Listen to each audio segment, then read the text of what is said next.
Daralen, sejumlah jurnalis di kota Loksmawe yang menamakan diri dari komunitas The Journalist Bodrek Nomor 1 bekerja sama dengan UDD PMI Aceh Utara pada Kamis 11 Agustus 2022 menggelar donor darah di Saka Coffee Loksmawe.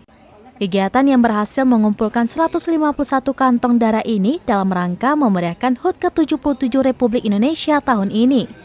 Ketua Panitia Rahmat YD menjelaskan, donor darah kali ini diikuti dari kalangan TNI, Polri, jurnalis, mahasiswa, LSM, dan juga berbagai lapisan masyarakat lainnya.